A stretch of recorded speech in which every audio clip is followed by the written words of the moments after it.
Assalamualaikum semua. Hari ni Kak Lin nak share satu kisah benar ataupun inspiring story Kak Lin punya klien.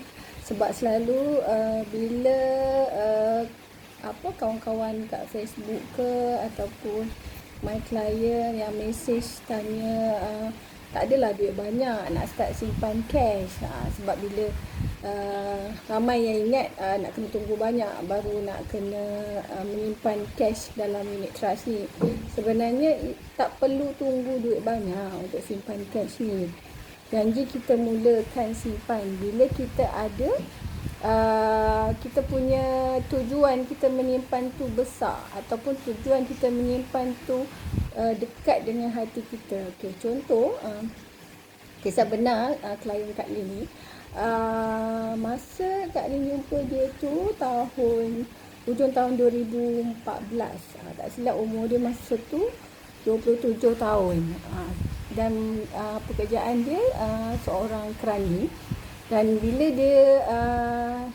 Kak Lin share untuk kelebihan menyimpan di unit amanah ni, dia cakap dia nak buka akaun untuk tabung pendidikan untuk anak dia. Masa tu anak dia baru berapa bulan lah, belum 1 tahun lagi kan.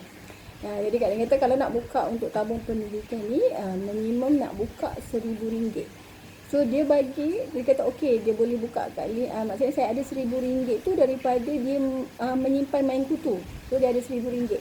So dia kata dia nak buat simpanan untuk anak dia. Dia ada permulaan boleh buka akaun RM1,000 dan bulan-bulan dia boleh tolak RM200 sebulan sampai anak dia 18 tahun. So RM200 sebulan mungkin pada seseorang walaupun dia gaji besar tapi dia rasa tinggi ataupun tak berani. Kenapa dia takut nak menyimpan? Sebab tak jelas. Yang ni sebab dia punya niat ataupun big why dia simpan tu ada push factor. Maksud dia ada emosi dekat situ, dekat hati dia menyimpan untuk anak dia. Jadi dia sanggup simpan dulu. So itulah norma baru sekarang sebenarnya, pendapatan tolak simpanan baru belanja. Jadi dengan belanja yang ditinggal dia dah ketepikan simpanan tu baru dia belanja. So selama 5 tahun dia memang potongan bulan-bulan RM200 tu tak pernah fail. Maksud dia boleh disiplin hanya belanja apa yang dia ada. Dan lagi satu yang Kak Lin nak puji dan Kak Lin admire klien Kak Lin ni, dia memang bukan datang dari keluarga yang besar dan ada juga dia kena tanggung adik-beradik dia, tapi dia memang rajin cari pendapatan tambahan lah. Sebab tengok dia buat macam-macam dia buat side income lah. Dia kan buat kuih, ada jual ni. Okay. So baru ni Kak Lin update dia, anak dia yang nak masuk 6 tahun, baru 5 tahun lebih, simpanan dia dah ada RM15,000. So kalau dia tak menyimpan 5 tahun lepas, mungkin simpanan anak dia mungkin ada RM1,000, mungkin ada RM2,000. Dan ramai juga yang simpan tabung education anak dia bercampur simpanan kat dalam tabung haji dan jadi macam duit keluar masuk juga. So itu yang tak capai matlamat tu. So klien Kak Lin ni rasa happy, seronok sangat dia dapat menyimpan untuk anak dia RM15,000. 6 tahun dah ada RM15,000. Lepas tu bukan setakat simpanan tu je, dia sebab dia menyimpan dekat dalam tabung pendidikan kita, ada package sekali dengan hibah takaful 15. Sebenarnya simpanan dia RM15,000. Kalau jadi apa-apa dekat klien Kak Lin ni, anak dia akan dapat hibah takaful RM15,000 juga. Okay. Itu satu. Maksudnya dia dah happy sebab dia dah ambil tindakan 5 tahun lepas, tak perlu tunggu gaji banyak pun. So dia terus, sebab niat dia memang jelas. So bila Kak Lin bagi tahu berapa yang akaun anak dia dah jadi berapa, so dia cakap, dan dia baca juga pula status Kak Lin mengenai yang tabung umrah kan. So dia kata, Kak Lin sepanjang PKP 2 bulan tu, dengan pendapatan yang dia buat, yang macam-macam dia jual sepanjang PKP 2 bulan ni, saya dapat kumpul RM10,000. So dia tengok orang yang biasa-biasa tapi rajin dan dia jelas tujuan disimpan, dia boleh simpan RM10,000 dalam masa 2 bulan. Sebab dia kata saya simpan, saya ada niat nak bawa satu family saya 7 orang untuk pergi umrah.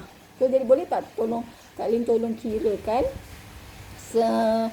kalau untuk 7 orang lebih kurang lah Kak Lin calculate sekarang ni lebih kurang lah kalau standard package umrah 7,000 seorang kan. So kena ada 50,000 dalam masa 5 tahun. So dia kata bulan-bulan kena berapa. So lepas Kak Lin kira kalau buka simpanan 10,000 untuk tambah umrah, so bulan-bulan kena simpan RM550. So dia kata okey tak apa, dia akan usahakan. So dekat sini tengok, bukan sebab orang tu gaji besar, bukan sebab orang tu tak ada pendapatan, tapi niat dia, inspirasi dia tu dekat dengan hati dia. Tujuan dia simpan tu sangat dekat dengan hati dia. Dan bila niat dia tu jelas, rezeki tu memang akan murah masuk. Okey. Lepas tu semalam dia text lagi, Kak Lin, dalam masa 2 minggu lagi saya akan dapat bonus, saya akan dapat commission yang part time dia buat tu. So saya boleh tambah lagi 5,000 lah. Saya boleh buka simpanan 15,000. So kalau 15,000 berapa pula bulan-bulan simpan? So Kak Lin kata Kak Lin kira balik. So kalau 15,000 bulan-bulan disimpan dalam 450.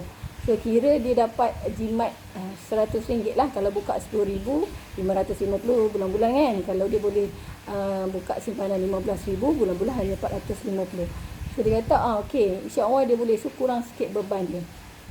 So dekat sini inilah salah satu kisah benar ataupun kisah inspirasi ke klien Kak Lin, seorang ibu muda yang umur 27 tahun dah mengambil langkah awal untuk membuka tabung pendidikan anak dia. So bila dia dah tolak pendapat income saving siap-siap dengan lebihan pendapatan yang dia nak belanja tu, bila tak cukup dia buat pendapatan sampingan. So sekarang ni bukan hanya anak dia ada simpanan 15,000, umur 6 tahun dah ada 15,000, ada Hibah Takaful 15,000. Sekarang nak buka tabung umrah pula yang dah ada 15,000. Nanti dalam 2 minggu lagi dia akan bagi kat ni 15,000 nak buka akaun dan boleh simpan RM450 sebulan. So Kak Lin doakan semoga klien Kak Lin ni dimurahkan rezeki dan dia tetap fokus kepada niat dia untuk membawa 7 orang keluarga dia menunaikan umrah dan anak dia punya tabung pendidikan sampai umur 18 tahun akan membantu untuk masuk kolej. Okay, semoga kisah ini akan memberi inspirasi kepada ramai orang di luar sana. Sebenarnya bila kita jelas dengan tujuan kita, apa kita menyimpan untuk apa dan sangat dekat di hati kita, kita akan usahakan. Okey, Assalamualaikum.